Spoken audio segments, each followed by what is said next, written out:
Добрый вечер, рад всех видеть. Ну что, сегодня у нас очередной эфир нашего интенсива Таро по младшим арканам. Как вы помните, я назвал его «Сила младших», подразумевая то, что в младших арканах тоже есть определенная глубина. Все говорят, что вот старшие арканы, старшие, да, младшие менее понятны людям, потому как их сложнее разбирать по каким-то, скажем так, очевидным соответствием, потому как ключевые линии сюжета у нас разбредаются в разные стороны, и очень сложно связать их каким-то образом, если вы не очень хорошо понимаете, что изображено на картах. К сожалению, современные тарологи не очень хорошо знакомы с историей, с историей искусства, с культурой. И, в принципе, у нас существуют определенные сложности у этих самых тарологов, да, в расшифровке средневековой символики на современный язык. Именно поэтому младшие арканы, которые у нас с вами являются собой иллюстрациями средневековой жизни, да, так как их видел человек из поствикторианской эпохи, Артур Уэйт. Именно он их придумал, и с помощью Памелы Колман-Смит они создали вот эти младшие арканы. Это целиком заслуга двух людей. Я думаю, вы их помните, вы их знаете. Но вот у наших с вами современников существует проблема с пониманием того, что же это вот за 10 мечей, допустим. Все, что с мечами связано, однозначно вызывает проблемы, потому как в современности мы мечами с вами не пользуемся, да. По сути, как и не собираем хворост в лесу, как вот тема сегодняшняя, как раз десятки. Переход из десяток в придворные карты. Я настаиваю на том, что их стоит называть все-таки придворными, а не фигурными и не характерными, как считают некоторые тарологи. Хотя можно и так, и так. И вот проблема в том, что нужно просто-напросто перевести со средневекового языка на современный. И именно этим мы и занимаемся. Более того, мы разбираем систему, продолжаем разбирать систему, которую начали с вами разбирать на предыдущих эфирах. Не поленитесь посмотреть первый эфир интенсива. Ссылочка будет либо в описании к этому видео, либо где-то здесь вот сверху я размещу ссылку, которая всплывающая. Если это первое видео, на которое вы попали на этот интенсив, сходите по ссылке, не поленитесь. Более того, если вы хотите, чтобы на нашем с вами современном YouTube было больше интересной современной информации по картам Таро, не вот этой чертовщины и той околесицы, которую несут, к сожалению, порядка 80% ютуберов от карт Таро, да, ставьте лайк этому видео, обязательно подпишитесь, если вы еще не подписаны. Таким образом, YouTube поймет, что это видео хорошее, что эта информация вам нравится, заходит, что это полезная информация, которую можно и нужно показывать другим любителям Таро. Таким образом, вы поучаствуете в деле популяризации карт Таро, объяснения таким же интересующимся, как и вы, что такое карты Таро на самом деле. Без всей этой чертовщины, без лишних выдумываний, а, скажем так, по фактам. То, как мы и пытаемся разобраться. В частности, напомню, первая лекция по интенсиву у нас была направлена на понимание 3 первых карт младших арканов. По каждой из масти мы прошлись с вами, каждую разобрали, пользуясь определенным методом, которым пользуются люди, когда хотят рассказать какую-то историю. А так как карты Таро — это у нас развитие какой-то истории, развитие какой-то идеи, то обязательно в каждой идее, в каждой истории есть завязка, кульминация и развязка, как в любом нормальном художественном произведении. Ну и, собственно, напомню, коротенько очень тему первой лекции. Это завязка, кульминация, развязка по первым 3 картам. У нас есть какая-то идея, то, что нам дает стихия. Дорогое мироздание нас знакомит со стихией, у нас что-то появляется. В частности, в тузе мечей у нас появляется мысль. Да? Мысль, с помощью которой мы можем что-то сделать. Это тематика воздуха, об этом мы говорили. Дальше эту мысль мы, рассматривая с разных сторон, находим какое-то в ней несоответствие, либо какие-то, скажем так, сомнительные моменты, либо какая-то информация сбоку к нам приходит от какого-то другого источника, и мы понимаем, что наша мысль оказывается не идеальна, ее можно рассмотреть в каких-то вариантах. И вот эти варианты называются сомнениями, и проходя эти сомнения, мы меняем свою точку зрения на какую-то другую. Да? Это всегда очень обидный, очень печальный вопрос для того, кто считает себя умным человеком, но, соответственно, масть мечей — это масть умных людей, если вы помните. И потихонечку человек меняет свою точку зрения. То есть вот эти 3 первые карты у нас были завязкой. Кульминация всей этой истории из 9 карт у нас является 4, 5 и 6. Да? Человек определенным образом новую мысль прокручивает несколько раз в голове, приходит к какому-то логичному выводу, выносит этот вывод на людей и, соответственно, участвуя в диспутах, в спорах, в каких-то боестолкновениях, если речь идет о применении силы, не как слова, а как реальной уже силы, да, материализованной силы, он побеждает в какой-то момент. Это у нас по 5 происходит. Побеждая в какой-то момент, самое главное — это не задеть противника за живое, позволить ему сохранить лицо, да, делать это культурно, прилично. В любом случае, после победы мы понимаем, что вся система у нас приходит в движение, реальность начинает меняться, и мы, соответственно, переходим из одного состояния в другое, да, из состояния, скажем так, условного претендента в состояние условного победителя. И переходим дальше. Имея избыток силы, имея избыток мыслей, избыток идей, мы делимся этими идеями с другими людьми. Да? То есть завязка, кульминация, развязка в этом плане у нас происходит следующим образом. Прокручивая что-то в голове, мы находим новый вывод и делимся им с другими людьми. Вот эта тема всех 4, 5 и 6 мы рассматривали это на 2 лекции.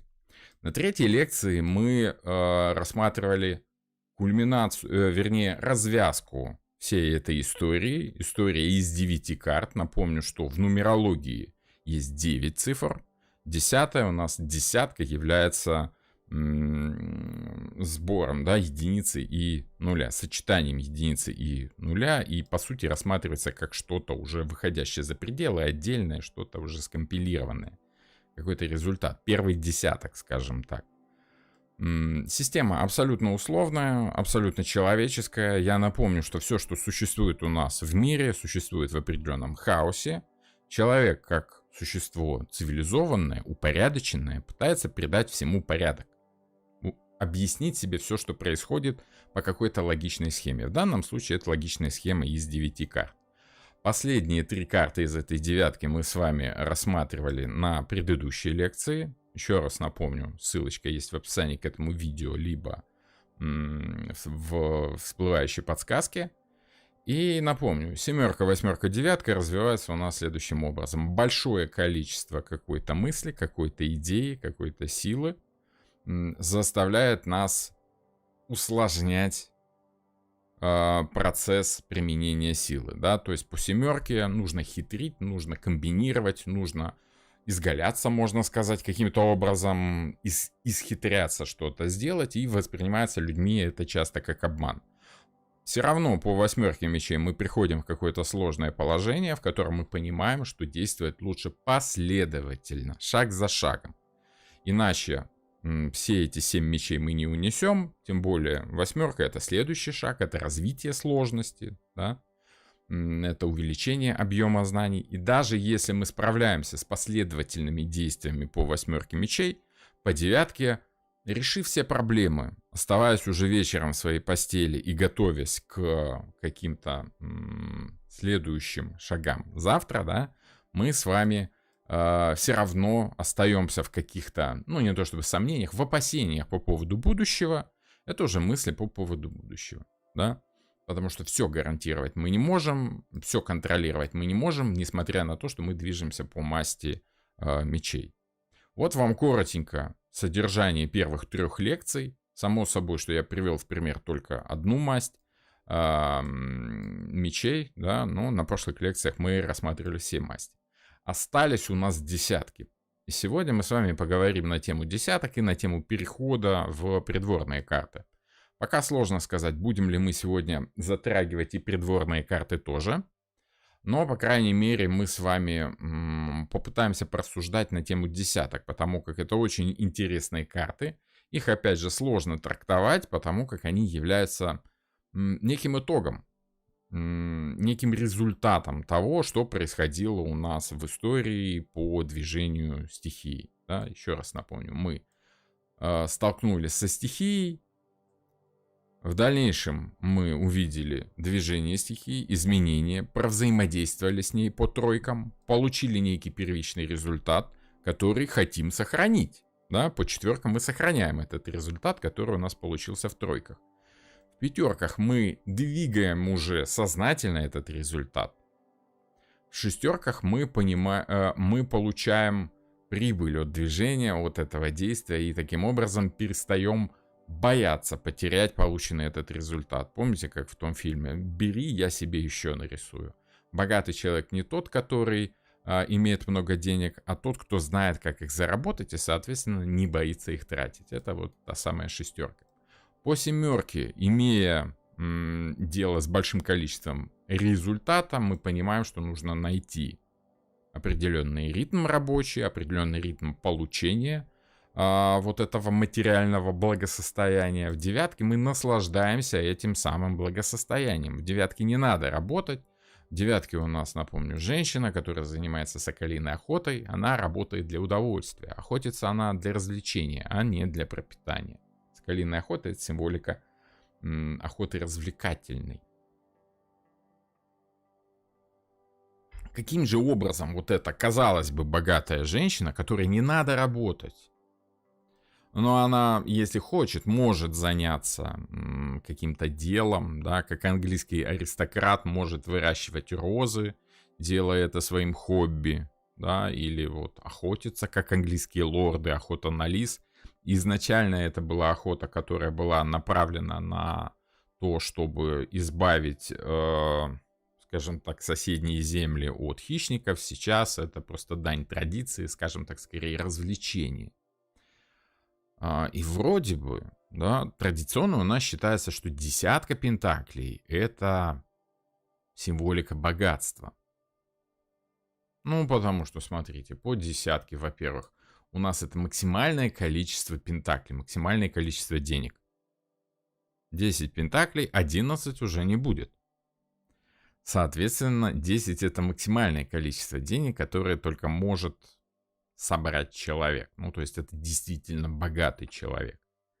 Но у нас же и в девятке богатый человек, да, только там женщина, тут мужчина. Может быть, разница в том, что там пол, да, вот тут женщина, вот там мужчина, хотя на десятке мы с вами видим и женщину помоложе, и мужчину помоложе, и каких-то там детишек и собачек. Может быть, все-таки дело не в том, кто это, женщина или мужчина, а в том, что на последней карте у нас присутствует несколько человек. Плюс еще у нас есть определенная символика в этой карте, которую стоит затронуть. Ну, во-первых, у нас с вами в общем и целом изображено, скажем так, родовое поместье. Почему родовое поместье? Потому что, во-первых, у нас там на стене изображен какой-то герб. Более того, герб не один. Вот. Абсолютно не важно, как мне кажется, что там нарисовано. Важно, что это символика семьи, что это родовое поместье. Более того, у этого богатого человека, убеленного сединами, на спине присутствует тоже какой-то рисунок вроде герба, либо это богатый орнамент. Некоторые видят в нем букву W, да, как символику автора, Уэйта. На это тоже стоит обратить внимание. Тут явно просматривается буква В, как будто бы это действительно автор намекал на самого себя, что это он изображен на этой карте. Зачем и почему, сейчас мы с вами поясним. Есть та же самая полускрытая буква, инициал автора, в другой карте, о которой мы уже говорили в плейлисте «Старшие арканы», несколько раз упоминалось. Есть у нас такая карта, которая называется, так, как бы так ее приблизить, называется Иерофант. И вот у Иерофанта за папской тиарой на заднем плане мы видим тоже очень похожую букву «В». Некоторые говорят, что это какие-то там антенны радиопередатчика, но это, конечно, полный бред. Это такая полускрытая буква «В», как бы инициалы автора. Уэйт таким образом намекал, что он является таким вот иерофантом, он просто передает знания, которые он приобрел у кого-то, да, у своих предыдущих учителей, да, он просто-напросто является посредником в передаче знаний. Вот такой намек. Тот же самый намек у нас происходит, мы с вами замечаем в десятке пентаклей. Опять буква «В», опять намек на то, что это человек в возрасте, опытный человек, который делится своим опытом с подрастающим поколением. У нас с вами сцена передачи, ну, можно сказать, наследства, можно сказать, материального какого-то благополучия, благосостояния. Может быть, это просто богатство, которое тебе лично самому уже не надо, но у тебя есть наследники, у тебя есть потомки, которым ты можешь отдать свою часть того, что ты в жизни получил, скажем так.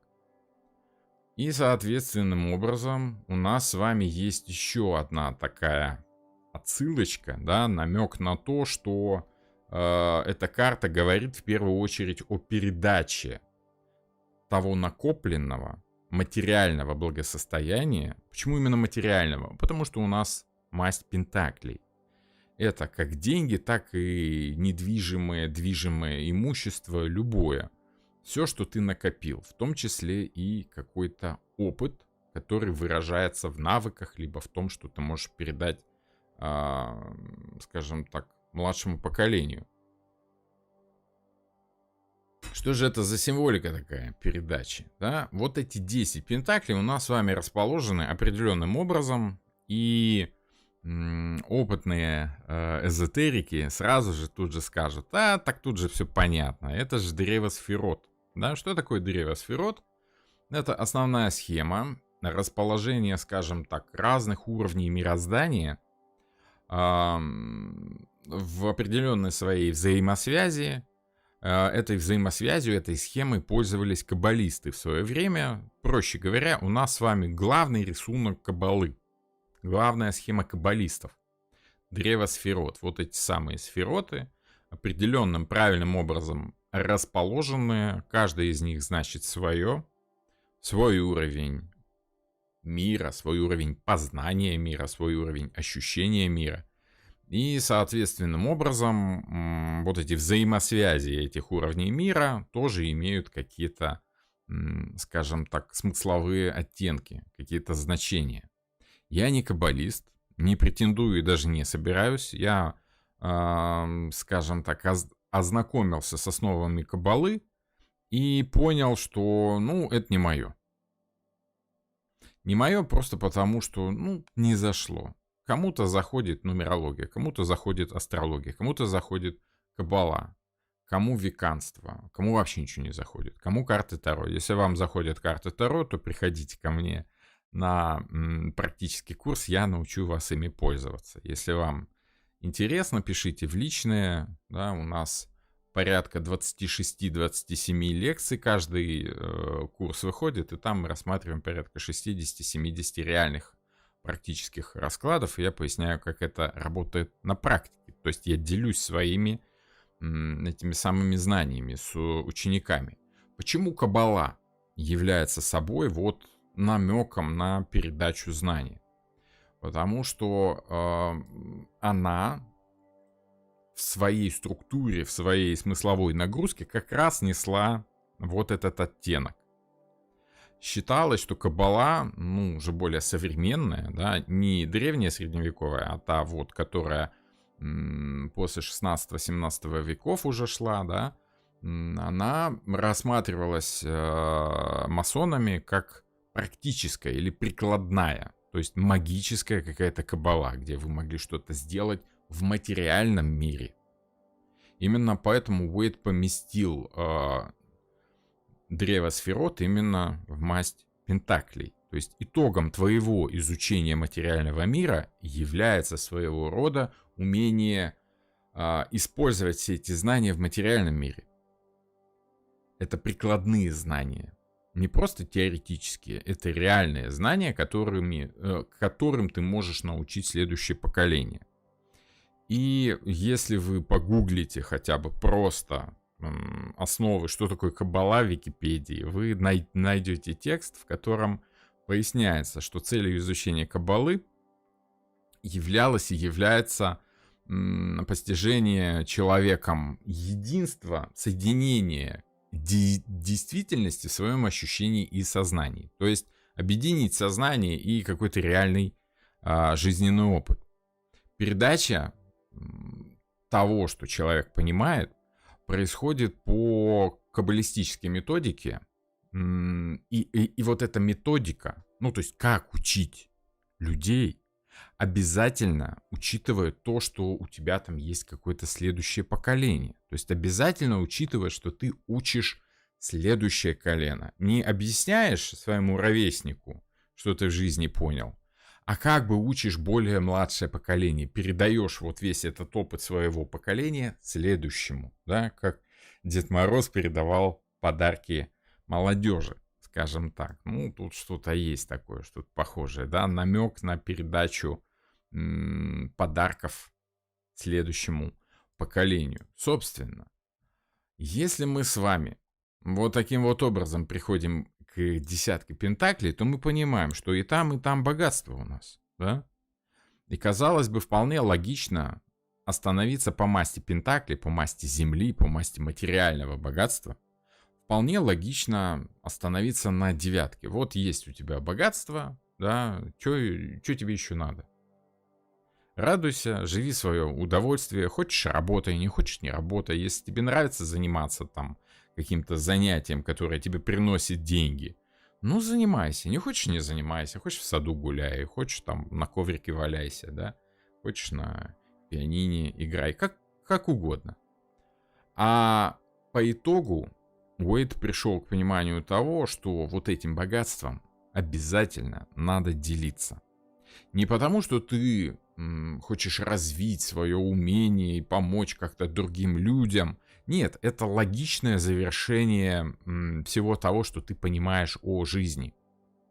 Ты что-то приобрел, ты как-то приумножил это, ты чему-то научился, тебе скоро уже уходить дальше, да, а что ты будешь делать вот со всем накопленным в конце жизни?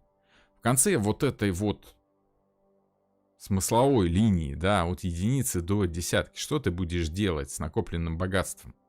В последней рубашке карманов нет, с собой забрать что-то никак не получится. Поэтому по десятке пентаклей логичное подведение итогов в познании, в познавании работы с материальной стороной мира, да, со стихией Земли, у нас является накопление и передача накопленного, неважно, богатства, опыта, подрастающему поколению.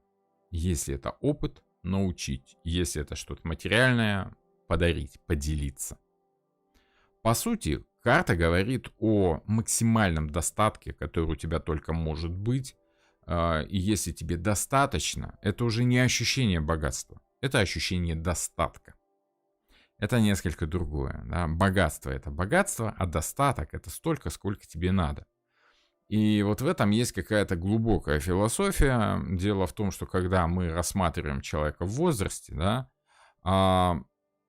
к богатому мужчине, который тратит свое золото налево-направо, мы относимся без должного уважения, потому что, ну, тут много ума не надо потратить, да.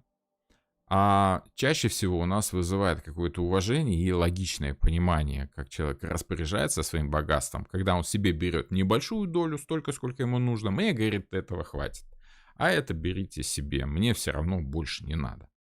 Вот это вызывает уважение, это является с точки зрения, я так понимаю, Уэйта действительно правильным поведением по стихии Земли. Вот как-то так. Вот такие дела. Так что, если мы с вами смотрим на смысловой ряд,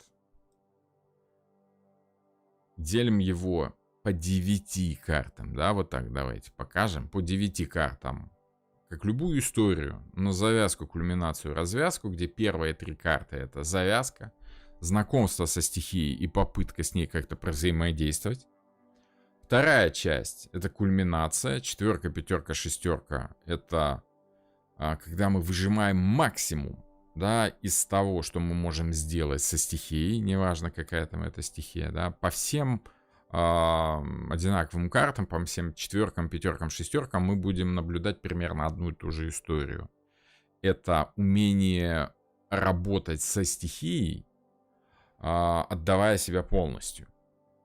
И по последней тройке, по развязке, мы приходим потихонечку к итогу работы с этой стихией. Да? Там уже идет максимальное взаимодействие, максимальное принятие итогов и максимальное умение выстроить свои отношения со стихией именно так, как нужно.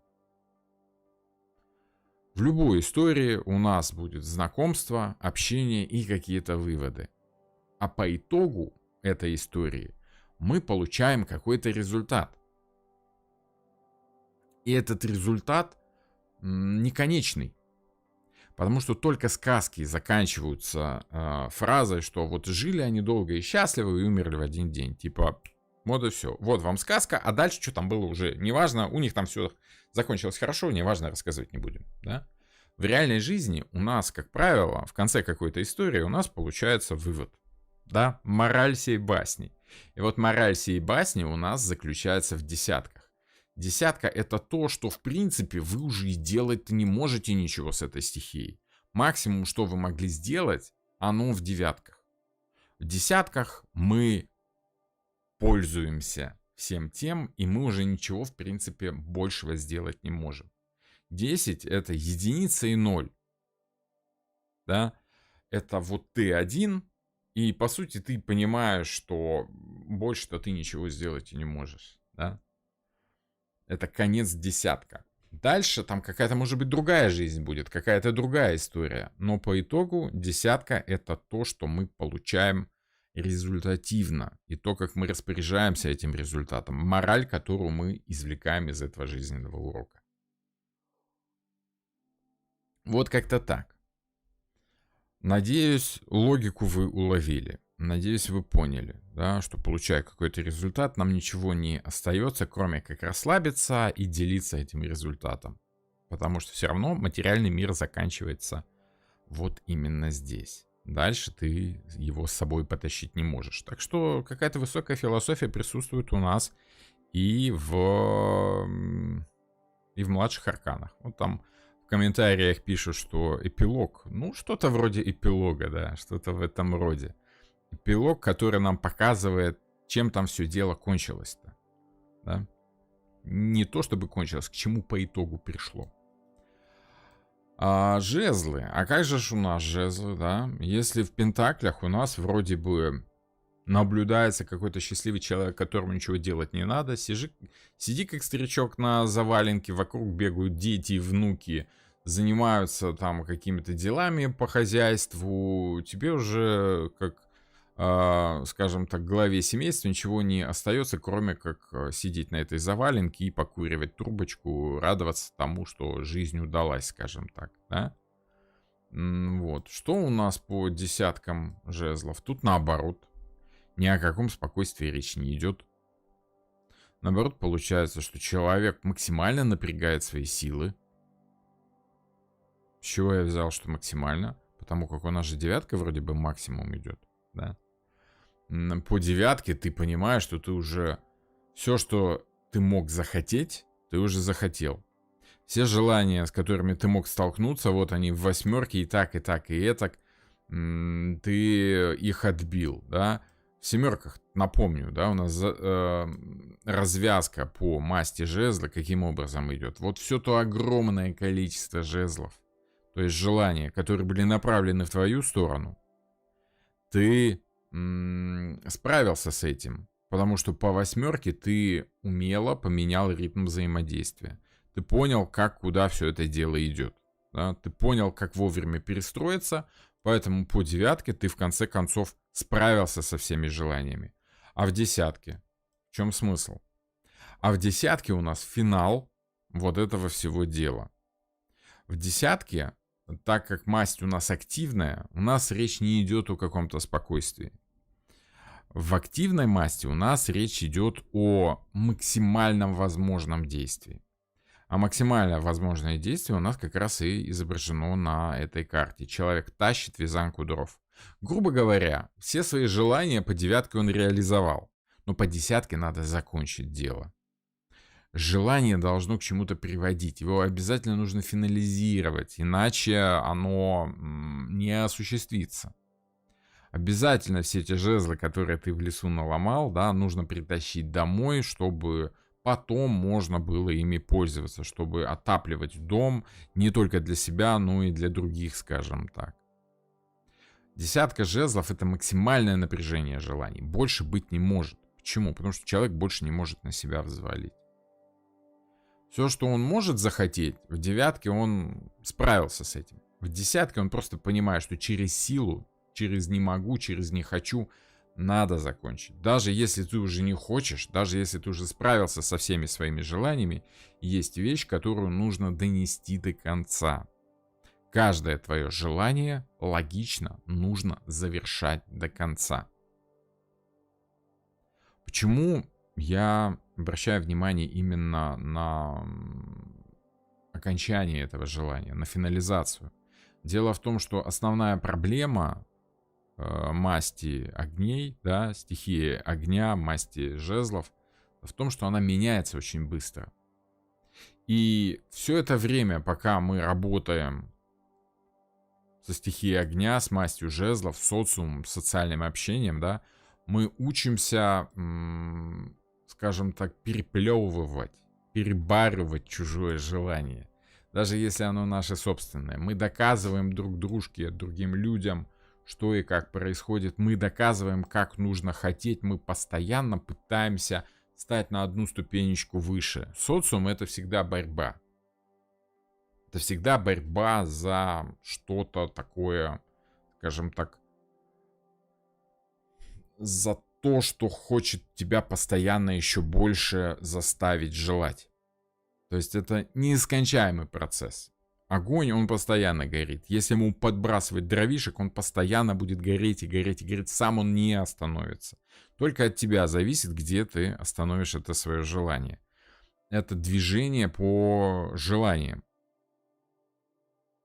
И очень важно в конечном итоге, да, когда ты справился со всеми, скажем так, капризами своих желаний, со всеми шатаниями влево, вправо, туда-сюда, так, не так, как надо, как не надо. Когда ты со всеми своими желаниями заборол их, скажем так, да, привел к порядку и понимаешь, что все, ну, теперь-то я уже точно знаю, как работать с этими желаниями, они все равно продолжают меняться.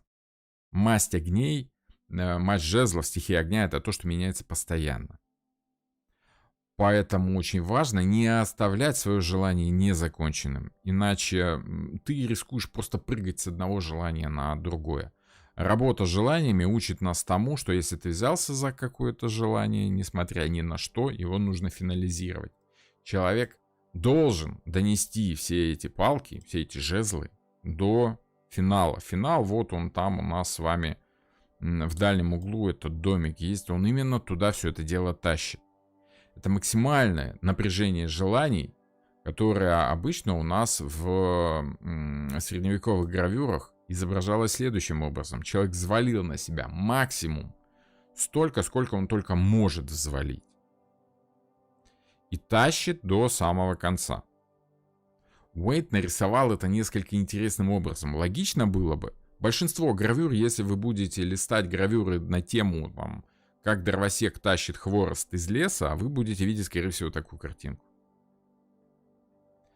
Это, скажем так, средневековый символ тяжелого труда, максимального напряжения усилий. Почему максимального напряжения усилий? Потому что у нас с вами человек тащит максимум веса. Нет смысла бегать 2 раза там с 2 ветками. Нагрузил максимум, и сколько ты можешь вытащить, столько и тащишь. Причем тащишь самостоятельно. У нас тут нет лошади, у нас тут нет повозки, на которой можно ехать. Человек самостоятельно тащит тот максимум, который он может вытащить. И соответственным образом Уэйт добавил, скажем так, интересное такое значение. Вместо того, чтобы нарисовать как нормальный средневековый художник вязанку хвороста, он нарисовал человека, который несет такой вот веер. Веер этих самых палок, которые сходятся в одной точке. Это тяжело, это сложно. Нарисовал он таким образом, что палки не на спине у него болтаются, а закрывают ему обзор. То есть явно человеку сложно. Нести вот таким образом что-то тяжелое, у него, скажем так, согнута спина. Вся его поза показывает, говорит о том, что ему тяжело, сложно. Карта говорит о том, что даже если тебе тяжело, даже если тебе сложно, даже если ты не можешь взвалить на себя больше, даже если тебе неудобно, даже если твои, скажем так, желания разносторонние, смотрят в разные стороны, тащат тебя и туда, и туда, и туда, ты обязательно должен найти что-то общее, что их объединяет,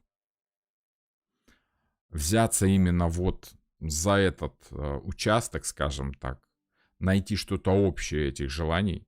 И когда ты понимаешь, что это ты и есть, да, объединение твоих собственных желаний, что все желания, которые в социуме ты реализуешь, есть твои желания, то есть выражение тебя в социуме, тогда ты понимаешь, что, ну, раз уж взялся за какое-то свое желание, нужно доделать его до конца, потому как только для тебя важно, реализуешь ты свое желание или нет. Другим людям, в принципе, все равно. По итогу карта говорит о том, что максимальное проявление желаний обязательно нужно доводить до конца. Нет никакого смысла в проявлении желаний, если ты его не реализуешь. Нет смысла говорить что-то, высказывать свое желание, если ты это желание не вносишь в жизнь. Не доводишь его до какого-то логического завершения. Не получаешь какой-то итог. С другой стороны, как это делать? Тоже важно понимать, важно находить ту точку соприкосновения, в которой сходятся все твои желания.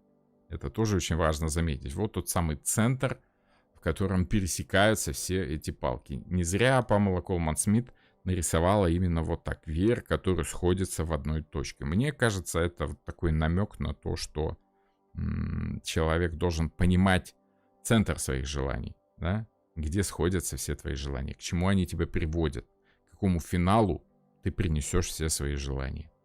К чему все это, зачем, с какой целью. То есть основа понимания жезлов, как масти огня, как стихии огня, как масти жезлов, это понять цель, к которой ты движешься. Потому что вот этот дровосек, да, с хворостом, он идет к какой-то цели. Желания сами по себе мало что значат.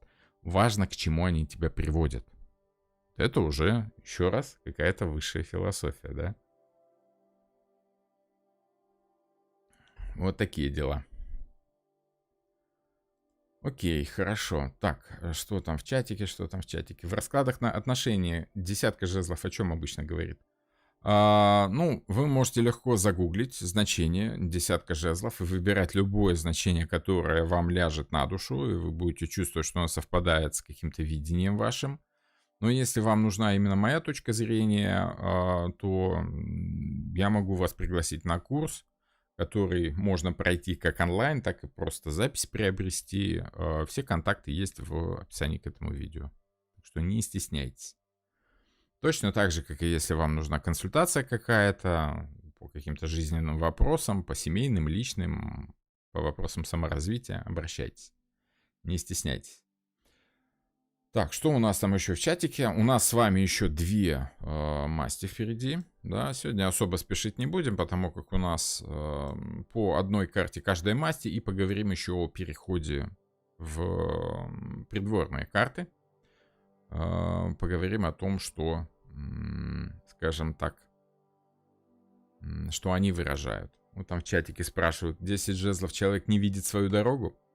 По 10 жезлов человек как раз должен понимать, куда он все это дело тащит. Негатив этой карты в том, что человек может и не видеть свои цели, а позитив в том, что он эту цель должен себе ставить, и обязательно к ней идти, а не просто шататься где-то по каждому из своих желаний. Вот и все. Вот такие дела. На какую камеру вы снимаете свои видео? Insta360. Загуглите Insta360. Как Instagram, только Insta. Insta360. Там вот такая камера с подвесом. Она может менять свое положение. Очень качественная камера, но надо сказать, что стоит недешево. Одна из лучших камер, веб-камер на, ну, по крайней мере, год назад была. Скажем так, как сейчас, не знаю, может быть, уже что-то новое появилось. Вот как-то так. Хорошо. Вот там спрашивают, а то, что человек загородил себе палками, о чем-то говорит. Да, о том, что он путь себе палками говорит как раз то, что он порой не видит цели. Вот цель надо видеть. Уэйд нарисовал неправильное положение, да, так неправильно палки нести, они рассыпаются, тянут его в разные стороны. Желание нужно реализовывать так, как тебе удобно. Жезл нужно нести на спине, как это всегда было принято, да, то есть Уэйд нарисовал какой-то неправильного дровосека, который из-за того, что он делает, он реализует свои желания, да, он не видит итоговой цели. А смысл 10 это в том, что если ты научился реализовывать свои желания, ты должен понять, куда они тебя ведут, к какой цели ты эти желания, собственно, реализуешь. Вот этот вывод. Мораль, да? Что нужно делать с желаниями? Понять, куда они тебя ведут. Вот и все. Вот как-то так. Хорошо. Одна из самых мрачных карт, да, десятка мечей. По 9 мы уже проходили значение, смысл, вернее, в прошлой лекции. Еще раз напомню, что в описании к этому видео уже есть даже в эфире, да, есть ссылочка на 3-ю лекцию, на 2-ю, на 1-ю, так что ищите, смотрите. И вот сегодня мы поговорим о финале мечей, да, к чему все это идет, все эти треволнения, все эти тревоги, сомнения, к чему они приводят, да, как надо заканчивать все вот эти свои волнения, как с жезлами, желаниями разбираться, мы уже поняли, да, нужно понимать, куда мы идем. Кстати говоря, да, если уж говорить о том, о чем говорит 10 жезлов, напишите в чатик, какую профессию современную, более того, модную и популярную в последние несколько лет вам напоминает эта карта. 10 жезлов, когда человек должен понимать, куда ведут его желания, какие-то должны быть желания, и куда они его могут привести. Что за человек работает в этом плане? Татьяна спрашивает, пан Роман, а курс в записи можно приобрести в любое время или это с новым потоком надо ждать? Все зависит от того, что если вы хотите проходить курс именно онлайн, да, чтобы можно было общаться со мной через Zoom, там группа человек, ну, я думаю, человек 20 будет, как обычно. Группа у нас обычно от 50 до 20 человек, от 20 до 50 человек, в зависимости от спроса идут. И на онлайне можно общаться, можно голосом у меня там спрашивать, либо в чатике писать вопросы, да, то, что вам не очень понятно. Но можно и просто в записи курс приобрести, хоть сейчас, хоть с началом следующего курса, тоже можно только запись, это стоит немного дешевле, и, соответственно, там можно в группе Telegram вопросы задавать уже в текстовом виде. Это не очень удобно, но, тем не менее, хоть какой-то вариант. Так что прям ждать начала следующего курса не обязательно. Олеся пишет, мастер по ресницам, 10 жезлов. Почему? От того, что там вот так вот все, ресницы? Ну, это очень такое забавное Соответствие. Очень забавное соответствие, надо сказать. Я даже не подумал на эту тему, просто потому что как-то вот с ресницами я что-то не очень дело имел. Вот там уже пишут, верно, да, коуч-тренер, да, что-то в этом роде. Что-то в этом роде. Коуч. 10 жезлов — это умение понять цели, к которым ведут тебя твои желания. Правильная реализация желаний должна привести к правильно поставленным целям. Вот такие дела. По десяткам, к чему приводят у нас мечи? Да? Напомню, что по мечам у нас с вами идет понимание, в прямом смысле слова, понимание, да? Работа с информацией. Знание — это сила. Масть воздуха обязательно. Почему именно масть воздуха? Сейчас мы чуть-чуть попозже поговорим, потому как есть инсинуации на тему того, жезлы — это огонь или воздух, да, мечи — это воздух или огонь. Там мне кто-то упорно в комментариях учит меня жизни, объясняя, что мечи — это на самом деле огонь, потому что огненные, страстные люди стремятся к власти, бла-бла-бла и прочее такое. Сейчас мы вот об этом чуть попозже обязательно поговорим, кто там огненный, а кто там воздушный. Все станет на свои места. Десятка мечей, самая такая, одна из самых страшных карт в младших арканах, страшных для обывателей, страшных для тех, кто видит ее, потому как действительно зрелище не очень. Человек, утыканный множеством мечей, человек, который, ну не то чтобы, скорее всего, вероятнее всего уже не жилец, он очевидно не жилец. Он абсолютно точно не жилец в этом плане. Можно сказать, что карта говорит о том, что, ну, ее можно назвать контрольный выстрел. Мы разбирали эту карту с вами в плейлисте младшие арканы, когда, ну, по-моему, в прошлом году я записывал ряд лекций по десяткам, да, объяснял, что и как. Тут, в принципе, мы можем логично вывести цикл воздуха в том, что человек пытается справиться с какой-то проблемой. Потому что мечи — это то, что надо делать. Сначала надо понять, как делать, а во-вторых, то, что надо делать. Это не то, что хочется. Это не тот материал, с которым ты дело имеешь. Это скорее способ действия, способ воздействия на этот материал. Он должен быть непременно логичный, разумный. Ну и само собой, если ты понимаешь логично, разумно, что это надо делать, ты понимаешь, что нужно заставить себя сделать и в конце концов сделать то, что надо сделать. Да? То есть это карты долга. Именно поэтому тарологи их не очень любят, и клиенты тарологов не очень любят мечи, потому как, ну, по мечам приходится заставлять себя. По мечам приходится делать, потому что ты должен, а не хочется. Ну, кому приятно делать то, что не хочется? Ну, как-то так. Вот такие дела. И, соответственным образом, человек в постижении образа мысли, в постижении того, как надо работать с информацией, как надо учиться обрабатывать данные. Да?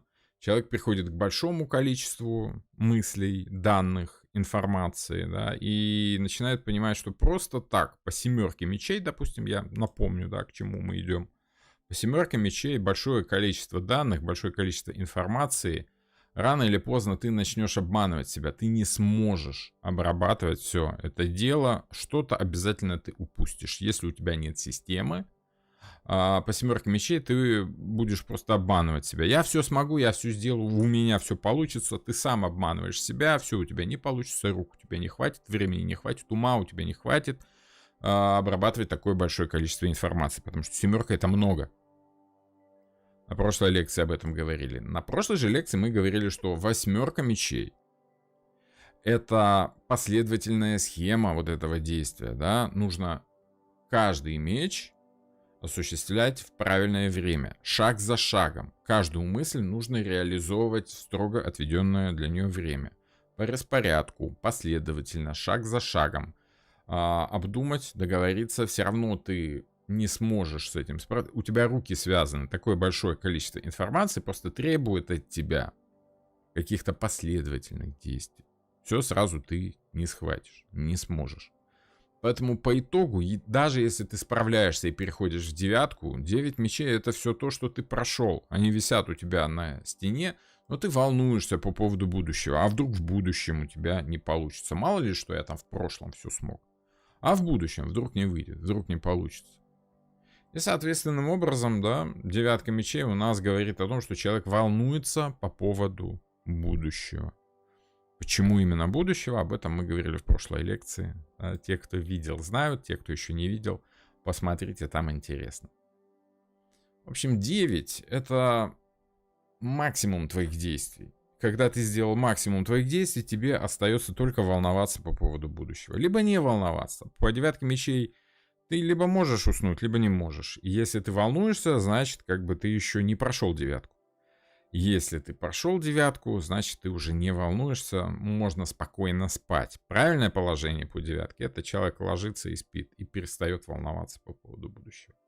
Десятка говорит у нас об очень простом понимании. Об очень простой вещи, которую очень легко понять. Для того, чтобы тебя ничто больше не беспокоило, нужно доделать дело до конца. Финализировать окончательно, да, как вот контрольный выстрел произвести, если ты сражаешься с каким-то противником, чтобы он не встал и опять не начал тебя мучить. Я уже рассказывал в серии лекций по десяткам, да, что тут у нас с вами святой Себастьян, тот самый молодой мужчина, которого очень любили изображать там художники эпохи Возрождения, когда не положено было рисовать, скажем так, обнаженную натуру, да, а хотелось рисовать, поэтому рисовали какие-то сцены с мучениками христианскими и, соответственно, изображали их в каком-то таком привлекательном виде. Ну, они же хорошие, они же мученики, значит, будут красивыми. Почему нет? Художникам хотелось рисовать красиво, но просто так красиво рисовать было нельзя. Надо было рисовать по делу, да, и, соответственно, красиво рисовали христианских мучеников. О чем говорит история святого Себастьяна? Я уже не буду раскрывать картинку, потому как побаиваюсь Ютуба, который сейчас налево-направо ругается на обнаженную натуру, даже если это какие-то классические произведения, там замучаешься доказывать, что это не какая-то непотребщина, что это классика.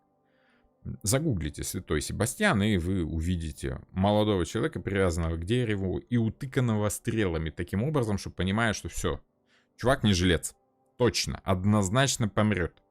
И история святого Себастьяна как раз и говорит о том, что он не до конца помер. То есть Цезарь, который приказал его расстрелять, не доделал свое дело, не проконтролировал, да, римских солдат, которые расстреляли святого Себастьяна некачественно. Он выжил, добрая самаритянка его там выходила, там в баньке попарила, откормила, он опять пришел к Цезарю, опять проповедовать, да, и в этот раз уже Цезарь свое дело до конца довел. В общем, история со святым Себастьяном говорит о том, что нужно свои дела доделывать до конца.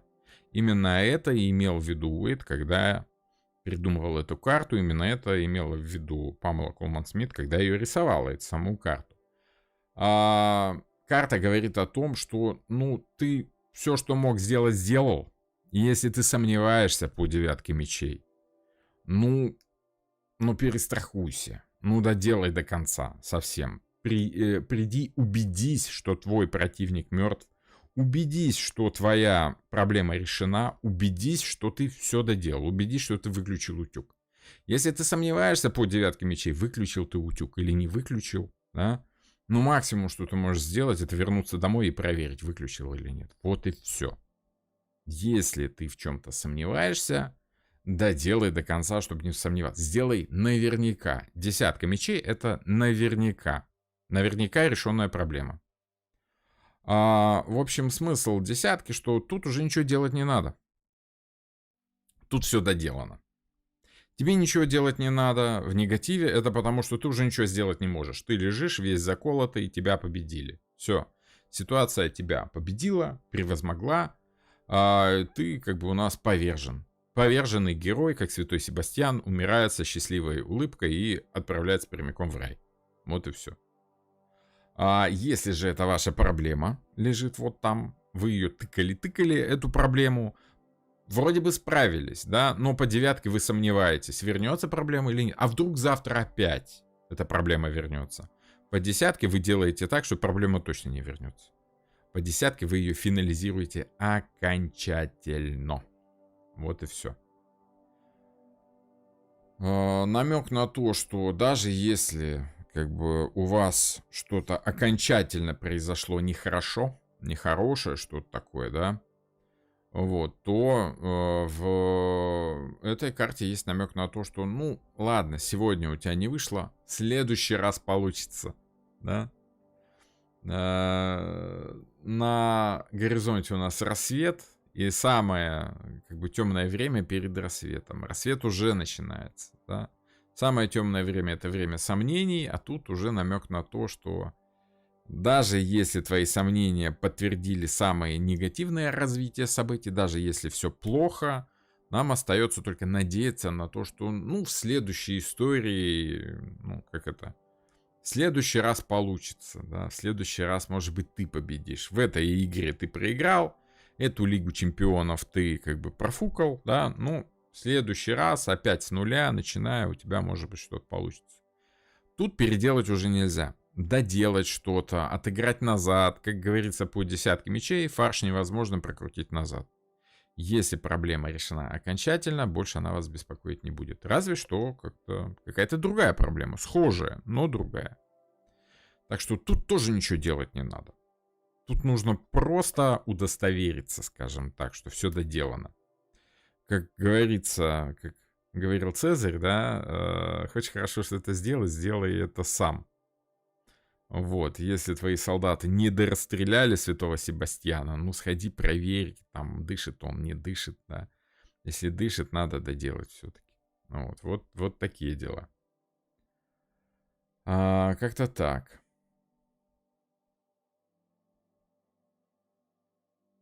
Так что под десятки тут, в принципе, человек уходит от решенных проблем.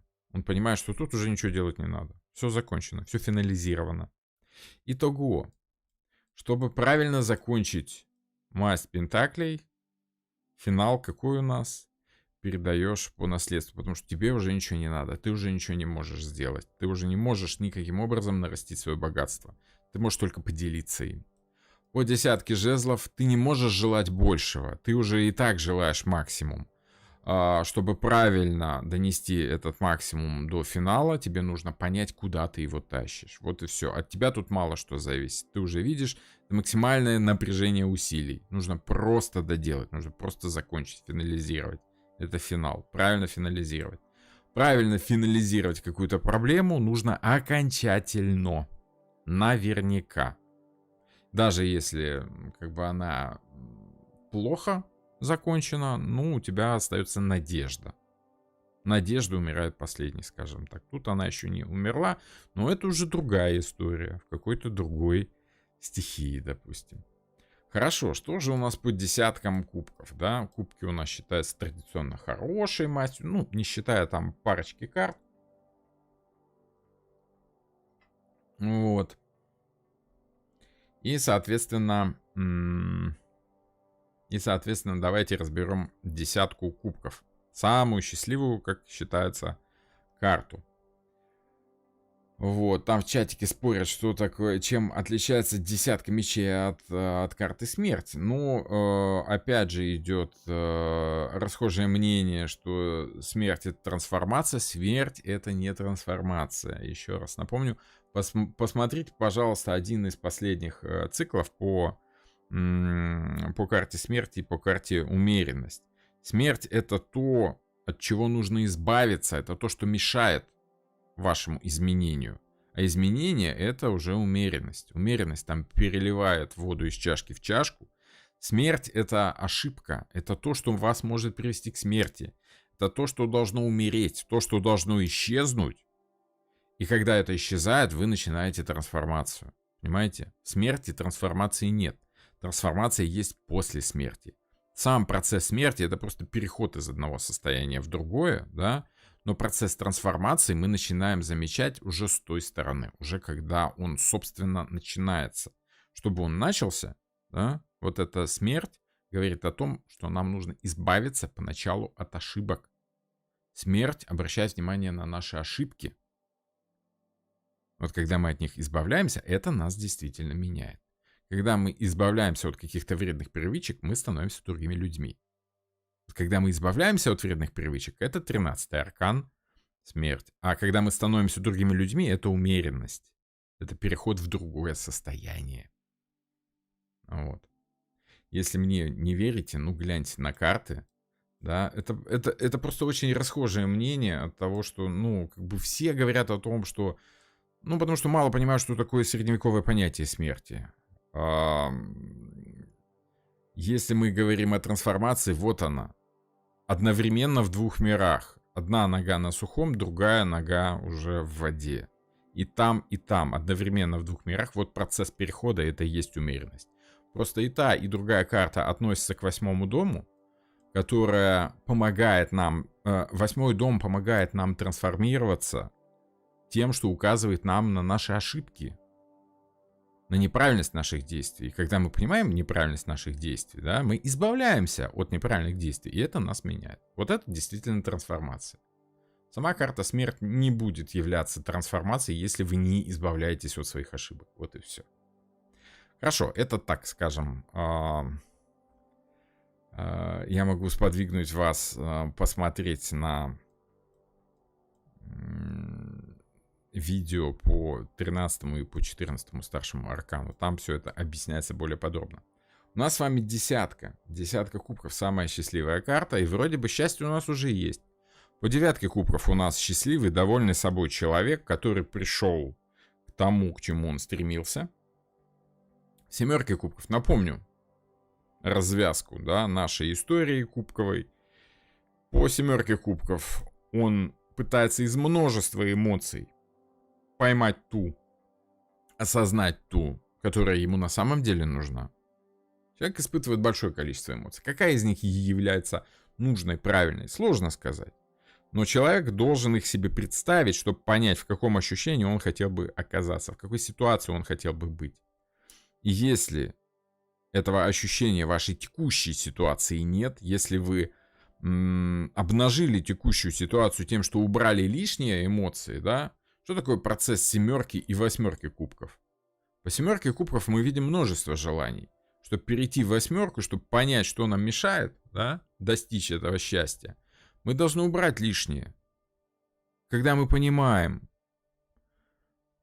убирая лишнее, что в ситуации нет ничего того, к чему мы стремимся, то мы понимаем, что в этой ситуации того, что нам нужно, нет. Тут нечего делать, тут рыбы нет, надо двигаться дальше. Это фокусировка на пустом месте, да. Если мы заметили пустое место, значит мы понимаем, что на этом пустом месте ничего нет. Нет смысла тут находиться. По итогу это указывает человеку путь к его счастью. Он движется дальше и в конце концов находит это счастье для себя лично. Так в чем же разница счастья по 9 и счастья по 10? То же самое, что у нас и в 10 пентаклей. В 10 пентаклей, если вы помните, у нас с вами присутствует большая семья. Да? Люди, которые являются кровными родственниками или не кровными, неважно. Хотя по пентаклям, наверное, важно все-таки, потому что пентакли — это материальный мир. И там действительно наследник должен быть твоих кровей. Потому что он как бы твой личный, твой собственный. 10 кубков, там уже не важно. Там важна эмоция. Важно, что ты разделяешь эмоцию с другими людьми. По 9 у тебя максимум этих эмоций, потому что 9, напомню, это максимальная цифра. 10 это число, которое у нас состоит из единицы и нуля. Да? Вот я, а без вас я никто, скажем так. А вот с вами я действительно испытываю счастье. Счастье по 9 это то, что внутри тебя. По 10 счастье — это то, чем ты делишься с другими людьми. Я вот сочетание двух этих карт всегда, оно мне всегда напоминает фразу из мультфильма, если вы помните. Я уж не помню, как он назывался, но я обычно привожу его как пример. Всегда есть мороженое одному, невкусно ни мне, ни тебе, ни ему. А вот когда нас много, в компании всегда интереснее. Вот, это всегда ощущение всеобщей радости, потому что кубки — любовь. Любовь — это, ну, хорошо себя любить, да? Но, как говорят психологи, чтобы ты не можешь полюбить мир, ну, либо других людей, если ты не можешь полюбить себя. В девятке кубков человек любит себя. Человек испытывает радость наедине сам с собой. Он сам себе нравится, он собой доволен, он такой самодовольный, счастливый, розовощекий человек, да, радостный. Вот ему хорошо и ладно, и все. По десятке главное, чтобы всем было хорошо. Радуга светит всем. Радуга — это символика всеобщей радости. Радуга — это символика того, что все равны перед этим счастьем. Неважно, ты там мальчик и девочка. Именно поэтому радуга является символикой меньшинств, да, любого рода. Потому что какая разница? Мы все равны перед этим счастьем. Больше нас, меньше. Какая разница? Там старше ты, либо младше, мужчина ты, либо женщина, ребенок ты, либо взрослый. Тут еще собачку нарисовать вообще было бы прекрасно. Все здорово, замечательно. То есть такая идиллия, когда всем хорошо, когда зло в конце концов заканчивается, и ты понимаешь, что по сути мир наполнен счастьем. Да? Максимум счастья, которое ты лично можешь испытывать, у нас в девятке. Но действительно счастье ты начинаешь понимать в десятке, когда делишь его с другими людьми. Вот это действительно финальное счастье. Мало радоваться победе любимой команды футбольной. Да? Дома, если сидишь один, хочется поделиться этой радостью с кем-то, а никого рядом нет.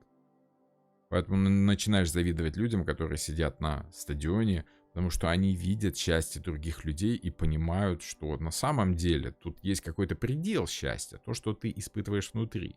А вот снаружи оно безгранично. Это выход на какие-то новые пределы. За какие-то пределы, да, выход на какие-то новые территории, скажем так.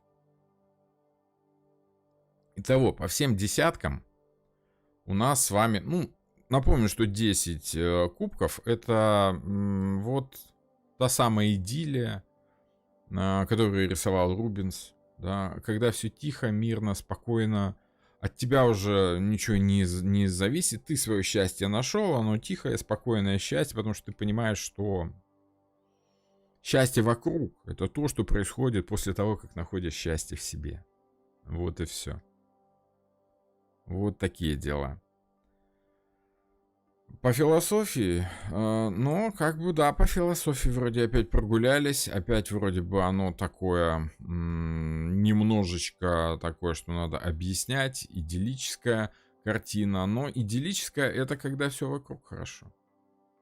Не только у тебя внутри, а снаружи дождь, а когда дождь внутри закончился, когда всем хорошо, вот тогда это действительно счастье. Вот такие дела. Это действительно выход наружу. Мы еще можем с вами, в принципе, понять, что по всем десяткам человек уже ничего от себя добавлять не надо. Человек все, что мог добавить, он добавил в девятках. Все, что мог сделать, он в девятках сделал. В десятках у нас идет как бы развитие этой истории в какую-то новую, в дальнейшую.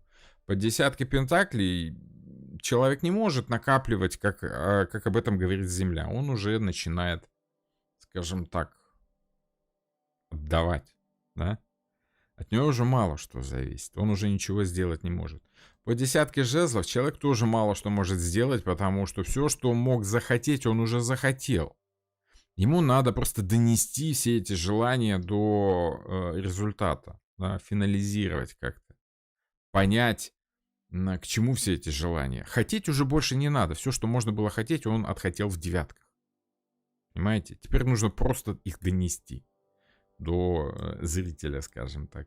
По десятке мечей ты тоже понимаешь, что ничего делать уже не надо. Нужно просто проверить, действительно ли все доделано. Удостовериться. Переспросить. Точно? Точно. Ну и по десятке кубков тоже не надо радоваться больше, чем ты радуешься в девятке. Нужно просто увидеть, что радость вокруг. Тоже от человека мало что зависит. Таким образом, смотрите, у нас получается, что человек как бы освобождается от этой стихии. Освобождается от влияния стихии на самого человека. Это финал. Это понимание того, что теперь ты властен над стихией. Ты ее понял окончательно. Ты можешь работать с этой стихией как, ну не то чтобы как хозяин, но уже ты можешь с ней иметь отношения на равных. О чем у нас говорят придворные карты? Что такое придворные карты, да?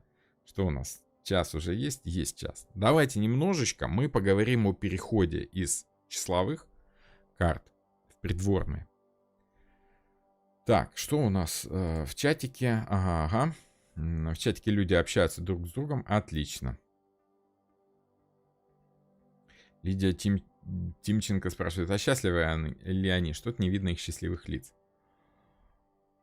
Серьезно? Вы это всерьез спрашиваете? Вы всерьез спрашиваете, счастливы ли люди по десятке кубков?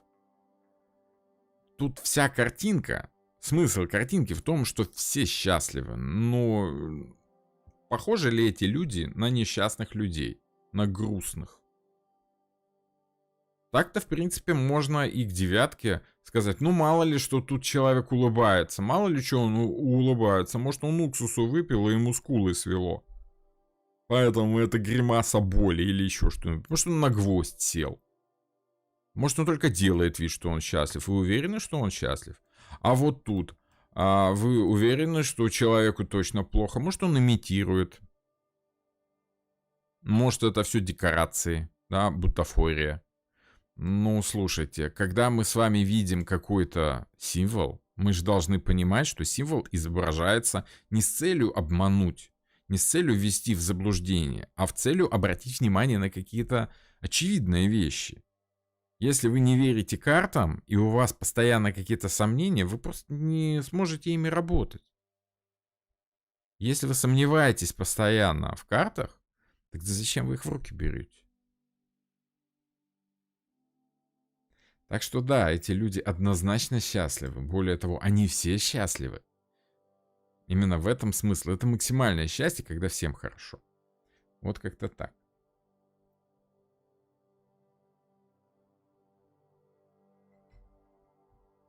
Может ли девятка чаш обозначать одиночество? Вы видите тут какую-то компанию? Тут очевидно одинокий человек. Но, как говорила Фаина Раневская, ну, по крайней мере, ей такая фраза приписывается. Вторая половинка нужна или яблоку, или жопе. Да? А я самодостаточный человек. Да? Вот. Как бы тут человек, да, он одинок. Но он счастлив. Ему и одному хорошо. Понимаете, в этом смысл карт. Конечно, он одинок. Но, конечно, он счастлив. Вы считаете, что люди не могут быть счастливы в одиночестве? В какие-то моменты, наоборот, очень могут быть счастливы. Когда его все, в конце концов, оставили в покое, он чувствует, что он один. Боже, какое счастье. Когда от тебя никто ничего не хочет. Вот как-то так. Екатерина Чирикова пишет. Поздно подошла на эфир, но успею сказать спасибо за лекцию, которую сейчас буду смотреть. Спасибо за спасибо. Если лайк поставите, будет вообще замечательно.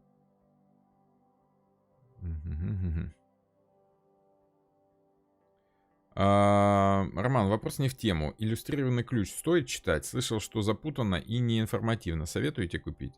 Ну как не информативно? Информация там есть. Изучить информацию, которую дает автор колоды, обязательно к прочтению. Покупать не обязательно. Дело в том, что иллюстрированный ключ к Таро уже давно перерос авторские права. Поэтому его можно абсолютно смело, мало того, что скачать из интернета с чистой совестью и читать как угодно, так и пользоваться им в своей работе. То есть брать куски текста, вставлять на сайт и пользоваться так, как вам нравится.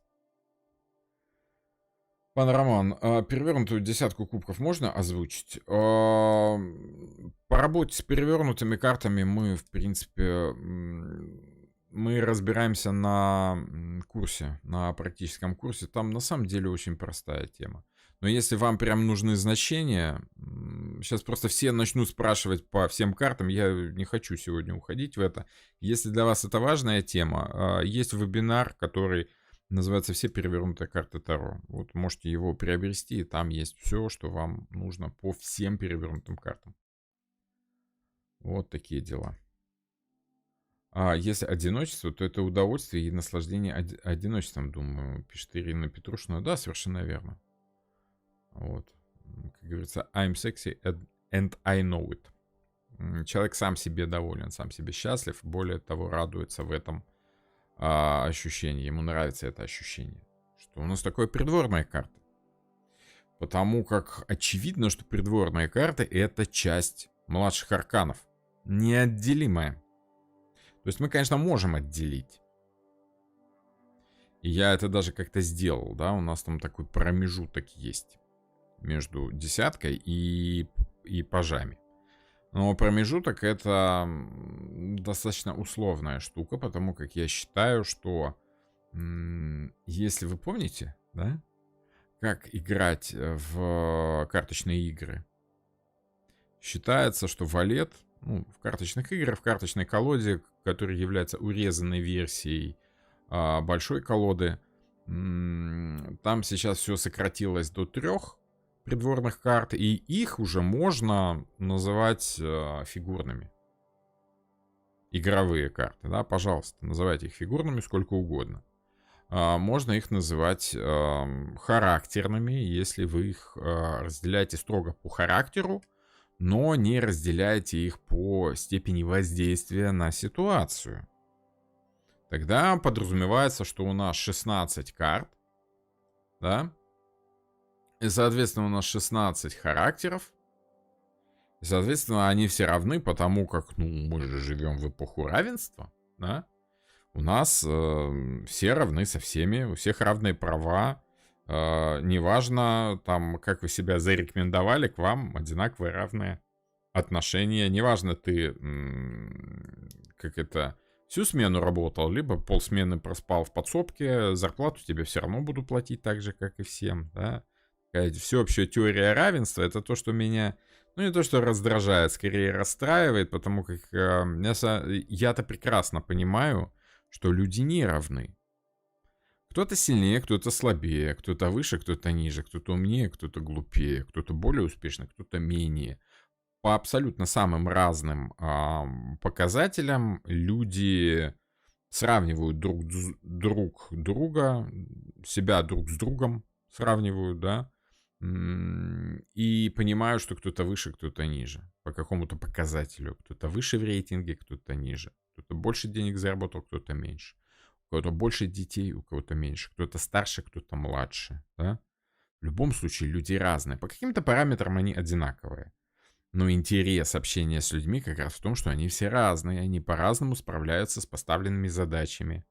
По-разному чувствуют ситуацию, по-разному делают выводы и по-разному, скажем так, воздействуют на людей. И если бы у нас придворные карты действительно были бы равны, тогда не было бы смысла в разделении, скажем так, по старшинству. А тут у нас есть пажи, рыцари, королевы и короли. И это растущая система власти, да. Если вы помните, я вот разделил обозначение карт по величине даже. Паж — это слуга. С него спрос небольшой, с него основное как бы требование, предъявляемое к пажам, то есть к слугам, это просто правильно сделать свою работу. Все, и не выпендриваться. Не надо этой вот отсебятины, не надо ничего придумывать, просто хорошо сделать то, что тебя просят, так как это обычно делается. Не надо там городить огород, не надо что-то придумывать, просто выполни. И ты будешь хорошим слугой. От хорошего слуги ожидается выполнение приказов. Правильно, и все. Тогда ты будешь правильным пажом. Пажом Пентаклей. Человек, который хорошо понимает материальный мир. Прагматик, но человек, который только-только начал управлять стихией. Только-только понял, как считать эти самые денежки. Только понял, как деньги зарабатываются. У него еще мало опыта, но тем не менее правильный паж уже понимает, как обращаться с деньгами. Правильный слуга знает, что деньги нужно беречь, как минимум. Рыцарь это уже серьезнее. Он может и потратить так, как ему захочется. Паж тратит только на то, на что сказал ему, что ему велел потратить хозяин. Да? Неважно, у тебя есть хозяин, либо ты своим хозяином считаешь свой чистый разум, да? И разумно подходишь к решению вопросов, но какая-то часть тебя, которая хочет психануть и потратить все деньги, да, должна слушаться твою разумную часть, которая говорит: подожди, если мы будем слишком бездумно тратить деньги, мы обнищаем и по миру пойдем. Да? А что у нас вот это обнищаем и по миру пойдем? Это где у нас? А это 5, если вы помните одну из предыдущих лекций. Но так как паж это карта, которая идет после 10, я напомню, что в игровых картах, да, именно такой порядок действий. Валет идет, валет это как сочетание пажа и рыцаря. Валет идет после 10, паж идет после 10. Паж это когда важна уже не сама ситуация, а важна личность, потому что все придворные карты, да, это у нас личности. Они, само собой, разные. Некоторые личности больше внимания обращают на материальный мир, на физическое здоровье, на деньги, на то, что можно пощупать руками, ощутить на вкус, увидеть глазом, услышать ухом, да, унюхать носом. По жезлам у нас люди обращают внимание на социальный уровень общения, на то, как устроено общество, на то, как кто что хочет, как он умеет добиваться поставленных целей, насколько он активен в проявлении какой-то своей гражданской позиции. Да? Можно сказать, что современный аналог жезлов — это политика, да? Либо умение понять, чего хочет общество, желание общества. По мечам это люди, которые во главу угла ставят информацию. Знание — это сила. Если ты предупрежден, ты вооружен. Если у тебя есть информация, ты можешь понять, что надо делать, ты можешь победить. Если у тебя есть разведданные, ты уже наполовину победил своего противника. Ну и само собой по кубкам это люди творчества, люди, которым важно настроение, эмоция, которые ощущают этот мир эмпирически, непосредственно через то, каким он им кажется. Непосредственно через то, как взаимодействовать с этим миром напрямую, без всякого там разума, выгоды, логики, рассуждений каких-то. Просто нравится и нравится все. Что тут дурить голову, да? Вот. Но при всем этом, каждый из этих 4 человек в какой-то мере может управлять этой стихией. Да, он уже стоит отдельно от этой стихии, он уже прошел все эти 10 карт, и теперь, когда выпадает карта придворная, это говорит о том, что в ситуации важен человек, и то, как этот человек управляется этой ситуацией. Мало того, что важно понимать, как человек относится к этой ситуации по кубкам, то есть эмоциональненько, либо по мечам, то есть как-то разумно, либо по жезлам, то есть он учитывает, с кем он общается, что за человек создает ему эту ситуацию, что люди скажут, да, что люди подумают, вот как потом к нам будут относиться. И, соответственно, пентакли. Это, а что я с этого буду иметь, да? Как я на этом смогу заработать, либо какой опыт я смогу приобрести после вот этого путешествия, скажем так. То есть тут уже от человека зависит, как будет развиваться ситуация. Если выпадает карта цифровая, значит, то, как вы будете действовать в ситуации, зависит от самой ситуации. А если выпадает карта придворная, то как будет развиваться ситуация, зависит от вас больше, нежели чем от самой ситуации, от вашего характера действий. Либо, как правильно сказать, от характера ваших действий, да? Во-первых, от того, как вы понимаете ситуацию, как вы ее видите, а во-вторых, как вы можете с этой ситуацией работать. Насколько вы развитый человек, да, насколько вы умный, либо насколько вы социально активный, либо вы там, наоборот, социофоб какой-нибудь, сидите дома, да, вот социофобы это чаще всего пажи. Потому что они мало что могут сделать с обществом, они только делают то, что общество говорят, и то не очень хотят. Вот. Либо вы там богатый, либо не богатый человек, уровень вашего дохода, достатка, либо физического здоровья, либо вашего понимания материального мира очень сильно будет влиять на то, как вы будете решать проблемы. Ну, действительно, важно для вас, сколько у вас денег, или не важно? Если у вас мало денег, вы паж. Вы подчиняетесь как бы тем людям, у которых больше денег, и они говорят, я тебе буду платить больше, либо меньше, ты просто делай то, что надо. Либо вы король, который понимает, что я вообще-то, если надо, то я куплю любую проблему и таким образом ее решу. Ты только скажи сумму, я заплачу, и все проблемы будут решены. Это уже король. И смысл придворных карт именно в том, что они придворные. Потому что у пажа, у рыцаря, у королевы и у короля разное количество денег. Разный уровень здоровья. Разная степень вовлечения в материальную сторону жизни. И разная степень воздействия на эту материальную сторону жизни. Поэтому придворные карты, смысл придворных карт именно в том, что тут есть иерархия. Паж подчиненный, рыцарь подчиненный, но уже проявляет инициативу. Королева и король, они уже не подчиненные, они уже научились, доросли до того уровня, когда они управляют ситуацией. Не просто как бы понимая, как паж и рыцарь взаимодействуют с ситуацией, но король и королева уже, скажем так, начинают эту ситуацию поворачивать туда, куда нужно. Не просто понимая, но воздействуя на эту ситуацию.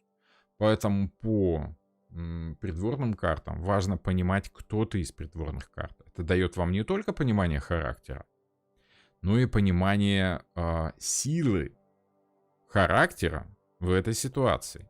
Поэтому я против того, чтобы называть карты фигурными, потому что это подразумевает какое-то равенство.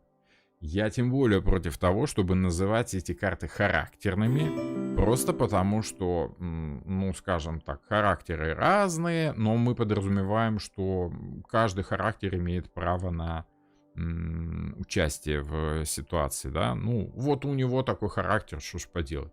Но если у тебя ленивый характер, да, энергосберегающий, скажем так, значит, ты паж пентаклей. Да, если у тебя мало ресурса и ты боишься его тратить, там, или еще что-нибудь такое, вот. Так что, в общем и целом, по придворным картам очень важно понимать свое место в этой иерархии. Вот так вот. Так что, скажем так, с большим уважением я отношусь к людям, которые называют, ну, скажем так, могут обосновать, почему они называют придворные карты характерными, могут перечислить все 16 характеров, которые волшебным образом почему-то совпадают с характерами из, как там, соционики, да, есть такая дисциплина.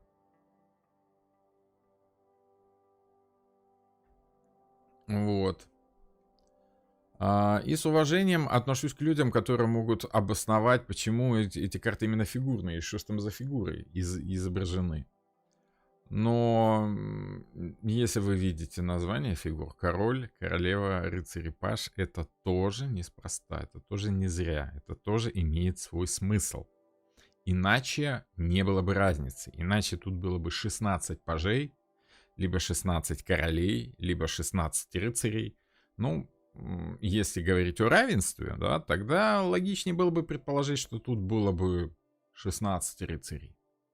А еще лучше, еще круче было бы, чтобы их было 12 этих самых рыцарей, чтобы уже там окончательно приблизить количество, в таком случае уже фигурных тогда карт, да, либо характерных, к волшебному числу 12, да, которое часто у нас, ну, вот та самая волшебная дюжина и в 12 знаках зодиака, и в 12 апостолах, и в 12 рыцарях короля Артура, конечно, да, тот самый круглый стол, за которым все равны. И вот если мы говорим, что фигурные карты все равны, тогда давайте их все называть рыцарями. Зачем делать разницу в иерархии, да? Зачем замечать эту разницу? А она есть, и она имеет важность. Поэтому я бы рекомендовал вам все-таки обращать внимание на иерархию. Потому что человек в одной ситуации может быть королем, а в другой ситуации может быть пажом. А в третьей ситуации он может вообще не понимать, что происходит, да, и таким образом зависеть от самой ситуации и скатываться назад в цифровые карты. Вот такие дела, пироги. Так что я могу сказать, что тут у нас идет очевидный выход за пределы ситуации. Когда мы стоим над этой ситуацией, смотрим и понимаем, что надо делать. Это уже пажи. Когда мы начинаем добавлять что-то новое, это уже рыцари. Когда мы начинаем крутить этой ситуацией, как нам хочется, мы становимся королевами. А когда мы понимаем, что мы являемся полностью хозяевами этой ситуации и не только можем ей крутить, но и обладаем этой ситуацией, да, вот тогда мы становимся королями. Так что там иерархия присутствует очень простая, очень прямая. Вот такие дела.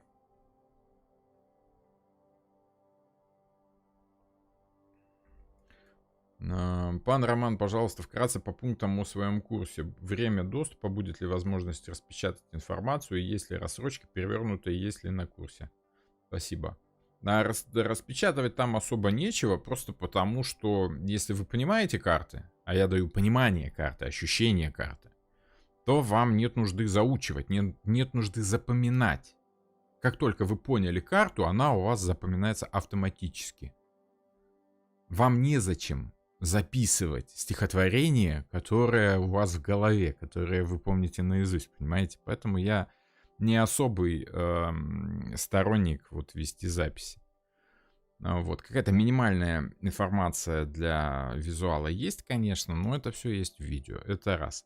Во-вторых, перевернутые карты на курсе мы рассматриваем, более того, я даю понимание, как работать и с прямыми, и с перевернутыми, и вы уже выбираете, как вам удобно. По времени, ну, посмотрите видео, одно из последних, просто поищите курс, есть ссылочка в описании к этому видео, ссылка на сайт. Вот на сайте есть вся нужная инфа, в том числе и страничка курса с указанием времени, с указанием того, сколько это стоит, с указанием того, как это будет проходить. На страничке курса есть видео, в котором я очень подробно все объясняю по этому курсу. Не поленитесь, сходите на сайт по ссылочке, там все есть. Вот такие дела. Ёшка Таро пишет, что старший — это сама ситуация. Человек в этой ситуации может выбрать путь, тот или иной, чтобы пройти или изменить в предсказательной системе. Нет, немного не так. Немного не так. Смысл в ваших словах есть, но вы рассматриваете только как бы плоско, да? На самом деле старшие — это причины, по которым развивается ситуация. У нас же колода Таро, она состоит не только и не столько из младших арканов, сколько из сочетания младших и старших. Это вот та самая триада, которая звучит как причина, собственно, проявление и следствие. Следствие — это когда человек научается быть кем-то после того, как он проходит какую-то ситуацию, да, которая возникла по какой-то причине. В общем, принципы, по которым возникают эти ситуации, это старшие арканы. Это как у нас в жизни все устроено. Такой высший смысл, да, высшая философия жизни. Младшие арканы — это, собственно, сами ситуации. Жизненные бытовые ситуации, которые мы проходим по одной стихии, по другой, либо по третьей. Мы видим это несколько плоско с одной стороны, да, это, собственно, что происходит. Ну, а придворные карты — это с кем это дело происходит? То есть сами характеры, сами люди, сами действующие лица. Итого, старшие арканы — это почему происходит, Младшее — это что происходит. И придворное — это с кем происходит, либо кто в этом участвует. Вот и все. Все очень просто, очень понятно, скажем так. Паж мечей чем отличается от пажа жезлов? Стихией, само собой, стихией.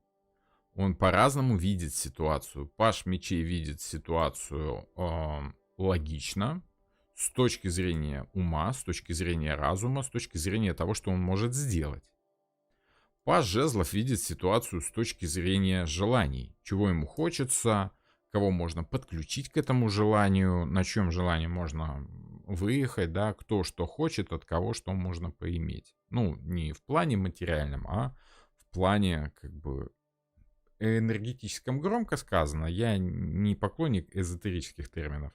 Но желание — это та энергия, на которой человек едет вперед, скажем так. Это то топливо, которым он питается. Это не столько средство, сколько ресурс, скажем так. Ну, не способ, а ресурс. Ну, вот там Юшка Таро пишет, что да, для начала стихии. Для начала, в самом деле, стихии. Они по-разному видят мир, по-разному обращают, вернее, на разные моменты жизни обращают внимание. Вот. Об этом мы будем говорить на следующей лекции, я так думаю. Я думаю, что стоит на следующей лекции поговорить о разнице между рыцарями, пажами, королевами, королями и, соответственно, пробежаться по каждой стихии, как все это дело развивается. Немножечко затронем,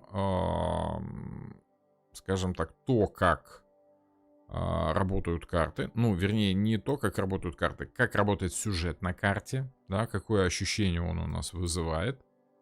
Вот, это тоже очень важно, это тоже очень, скажем так, знаково, можно сказать. От ощущений по карте зависит то, как вы будете воспринимать человека, который у вас ассоциируется с этой картой. Тут надо сказать, что очень многое зависит от качества колоды, от того, как она нарисована, от того характера, который автор придает, скажем так, главному действующему лицу, главному герою. Ну и поговорим о различиях. Вот сегодня уже задали вопрос, а в чем различие? Вот такое вот. Понимаю все карты, но связывать проблема. Будет ли видео пояснение по раскладам? Благодарю. Есть несколько видео, где я показываю, как работают расклады. Можно загуглить, поискать на канале. Я традиционно все пытаюсь раскачаться и начать делать расклады для спонсоров, но пока я все выжидаю, что может быть как-то ситуация со спонсорством на YouTube для русскоязычной, не столько русскоязычной аудитории, сколько для территорий, да, которые находятся под санкциями, скажем так, потому что это не только российские территории, но и, скажем так, около российские такие спорные, там тоже санкции работают, к сожалению.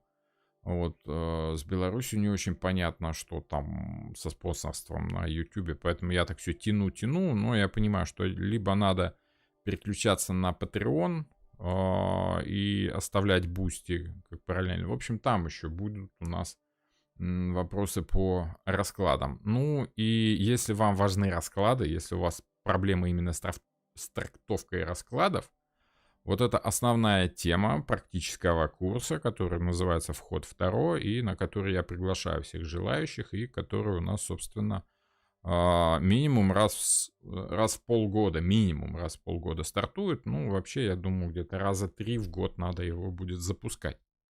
Примерно так. Весна, осень, зима, может быть так.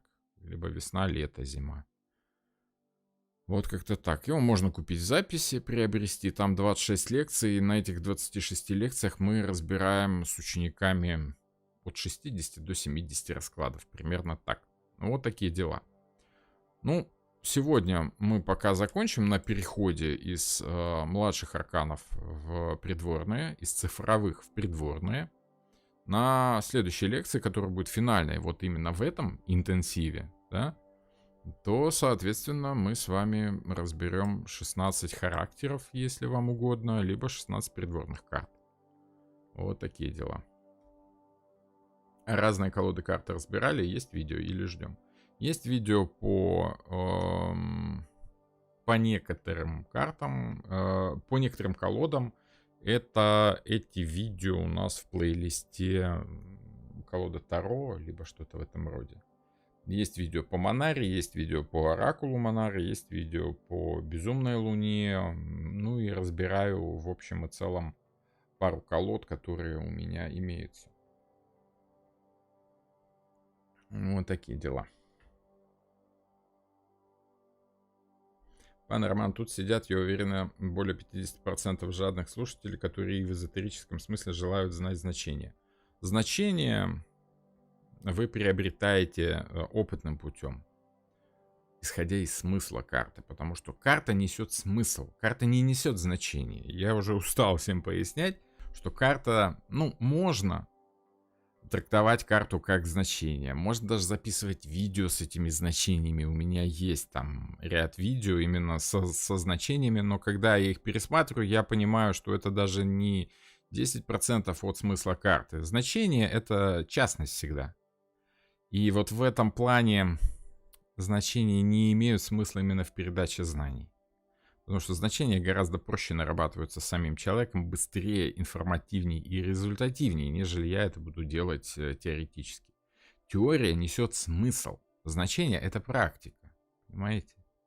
Поэтому значения нужно нарабатывать самостоятельно. Единственное, только что я могу вам показать, как я работаю со значениями, но на собственном примере собственных раскладов. Это все происходит на курсах, о котором я уже тут всем уши прожужжал, наверное. Ну, минутка саморекламы тоже нужна, потому как это, в принципе, мой хлеб. Это то, чем я зарабатываю.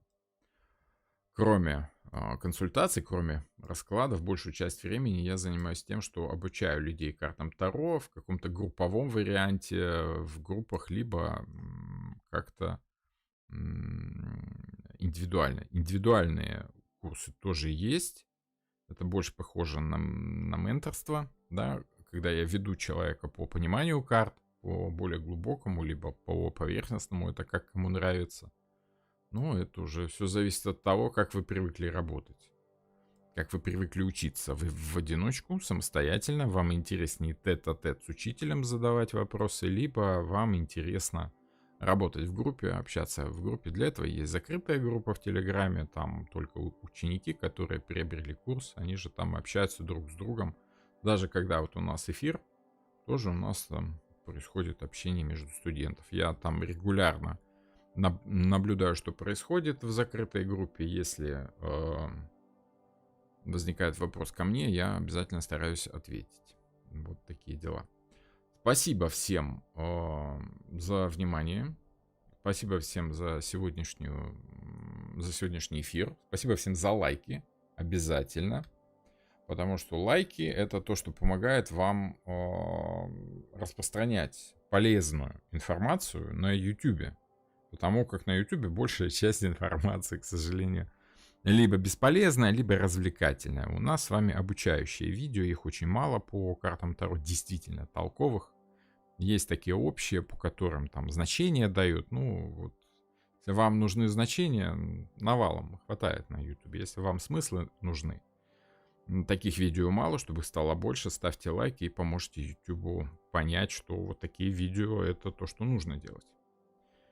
Ну и если вы еще не подписаны по какой-то причине на мой канал, подписывайтесь. Чем больше народу, тем веселее, тем проще мне проводить эфиры. Увидимся с вами на следующей неделе. Рад был всех видеть и до новых волнующих встреч. Всем до свидания.